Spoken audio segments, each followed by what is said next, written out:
President of the Asian Infrastructure Investment Bank, other dignitaries on the dais, distinguished delegates from India and abroad, ladies and gentlemen, I'm happy to be here in Mumbai for the third annual meeting of the Asian Infrastructure Investment Bank. We are happy to have this opportunity to deepen our engagement with the bank and its members. AIIB started its financing operations in January 2016. In less than 3 years, it has in its own fold 87 members and a committed capital stock of $100 billion. It is surely going to play a critical role in Asia. Friends, the Asian Infrastructure Investment Bank is a result of collaborative efforts of Asian countries to provide a better tomorrow to our people. As developing countries, we share similar challenges. One of them is to find resources for provision of infrastructure. I'm happy that the theme of this year's meeting is mobilizing finance for infrastructure, innovation, and collaboration. Investments by AIIB in sustainable infrastructure can impact the lives of billions of people. Asia still faces wide-ranging disparities in access to education, healthcare, financial services, and formal employment opportunities. Regional multilateralism through institutions such as AIIB can play a central role in helping to raise resources. Sectors such as energy and power, transportation, telecom, rural infrastructure, agriculture development, water supply and sanitation, environment protection, urban development, and logistics require long-term funds. The interest rate on these funds need to be affordable and sustainable. In short period, AIIB has approved 25 projects in a dozen countries with a total financing of over $4 billion. This is a good beginning. With committed capital of $100 billion and huge need for infrastructure in member countries, I take this opportunity to call upon AIIB to expand from financing $4 billion to $40 billion by 2020 and $100 billion by 2025.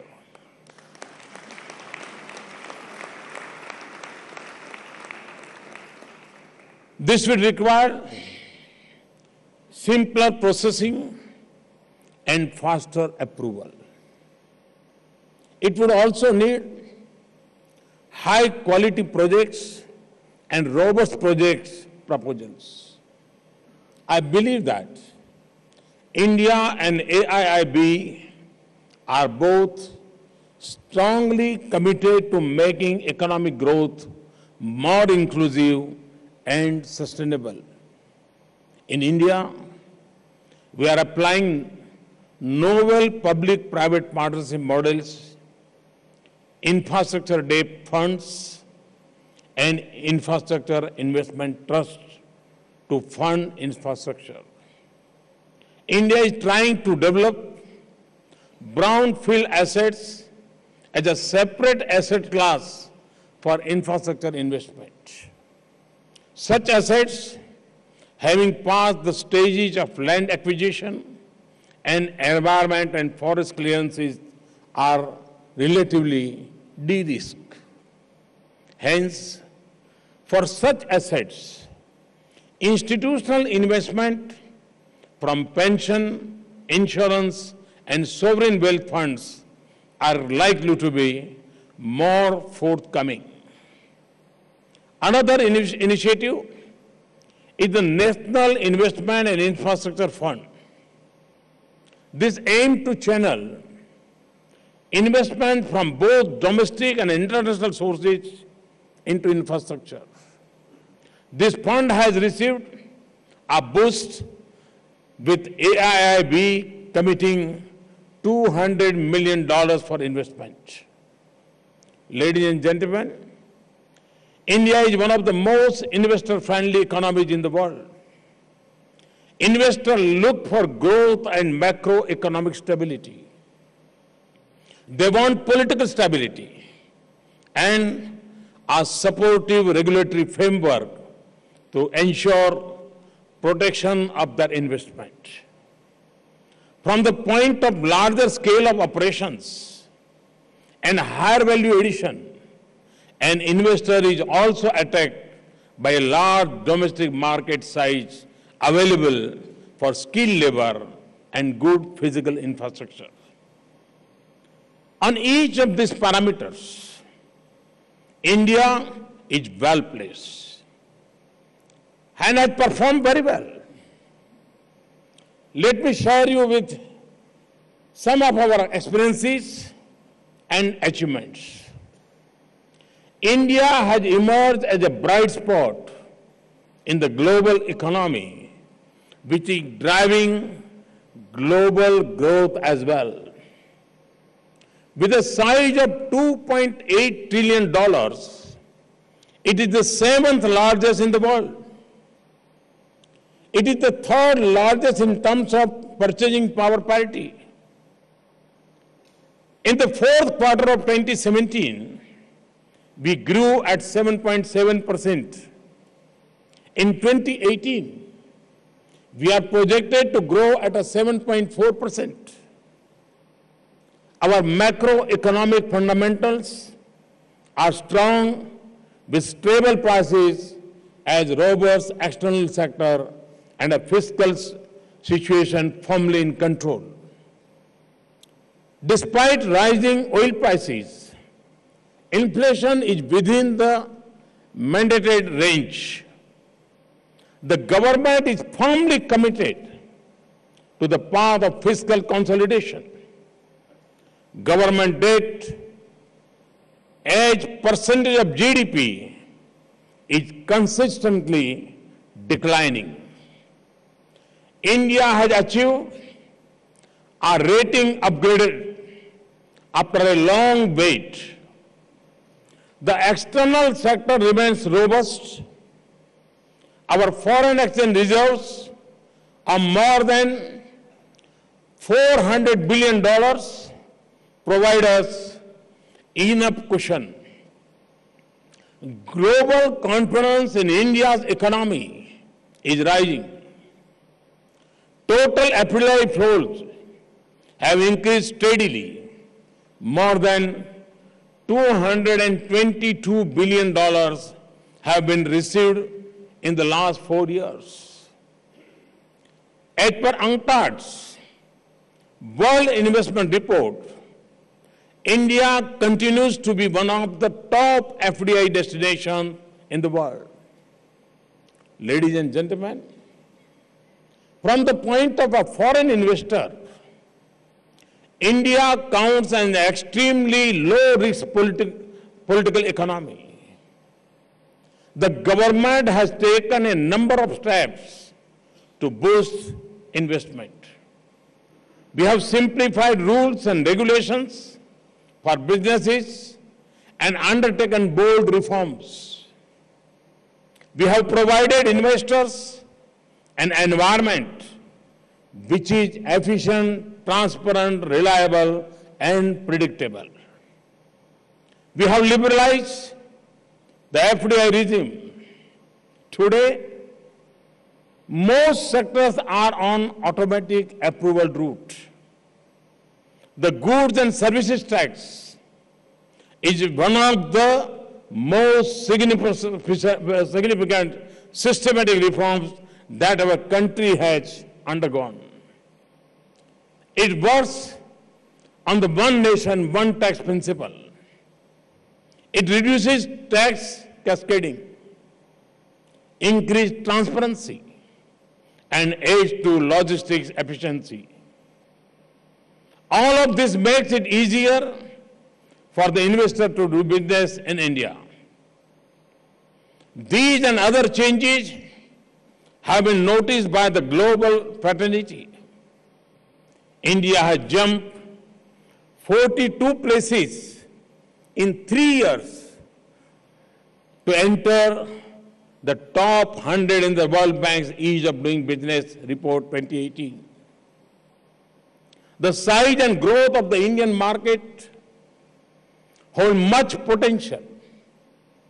India's per capita income has doubled in the last 10 years.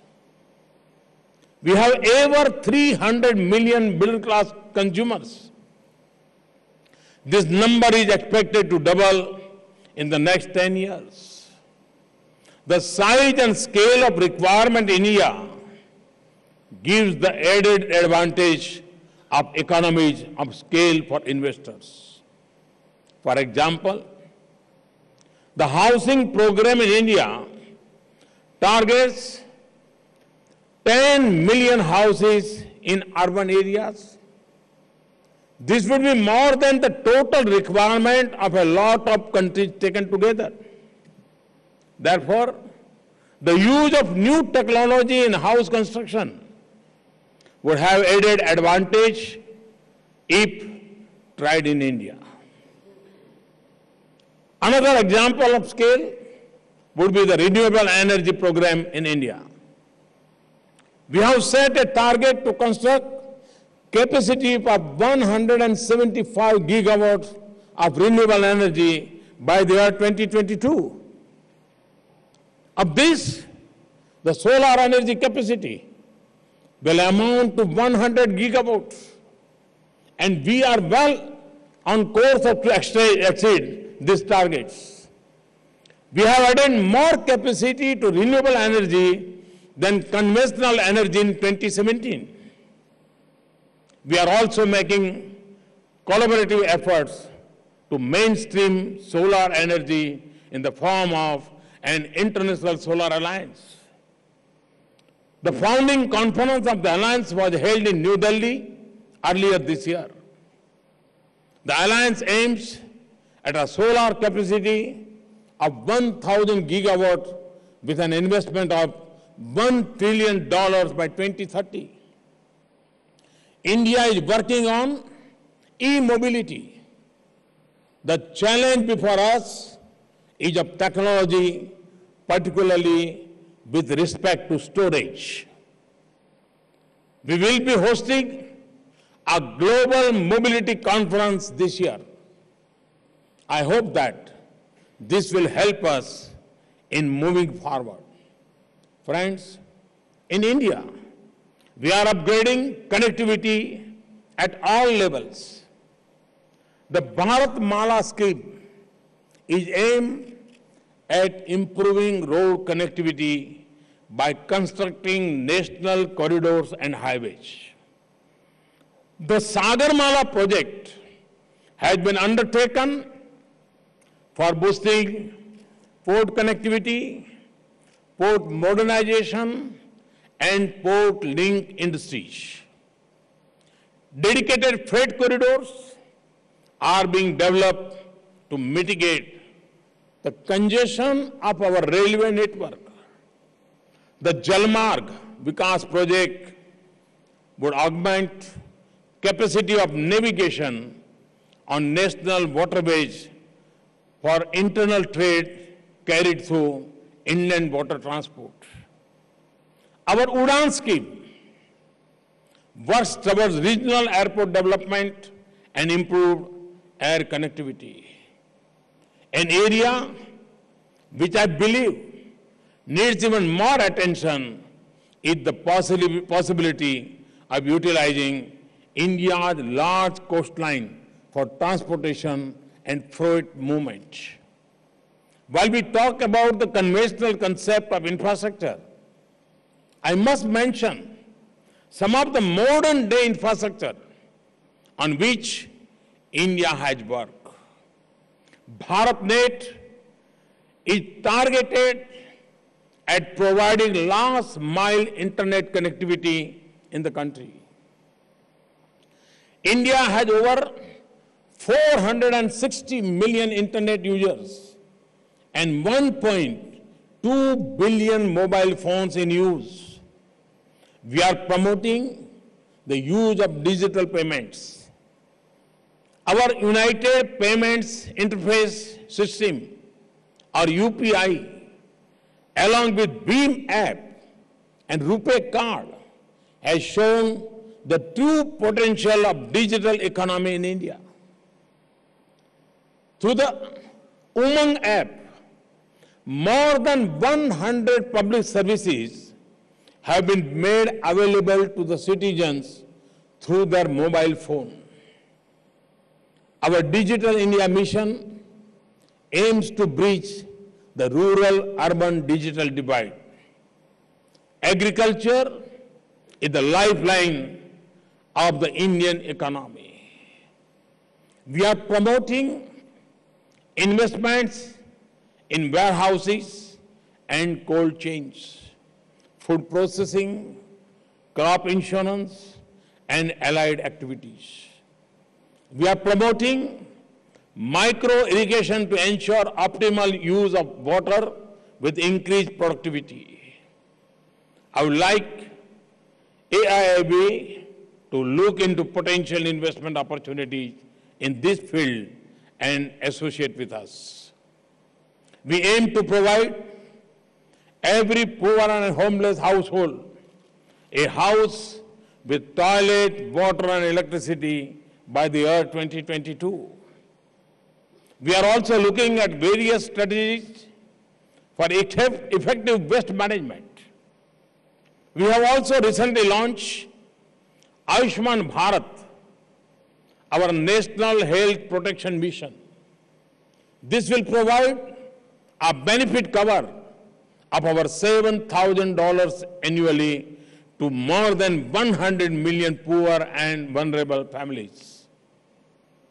The resulting expansion of healthcare facilities will lead to the creation of a large number of jobs. This will also promote the production of high-quality medicines, consumables, and other medical technology equipment. Jobs will also be created for ancillary activities, including call centers, research and evaluation, and IEC activities. The entire healthcare industry will receive a boost. Moreover, with the government assuming healthcare benefits, the saving of a family can now be better used for other consumption and investment. This increased disposable income in the hands of a poor family would lead to increased demand in the economy. I see great potential in this for investors. Friends, the Indian story of economic resurgence closely mirrors that of many other parts of Asia. Now, the continent finds itself at the center of the global economic activity. It has become the main growth engine of the world. In fact, we are now living through what many have termed the Asian century. A new India is rising. It is an India that stands on the pillars of economic opportunity for all, knowledge economy, holistic development, and futuristic, resilient, and digital infrastructure. We look forward to our continued engagement with our development partners, including AIIB. In conclusion, I hope that the interactions in this forum will be fruitful and enriching for all. Thank you very much.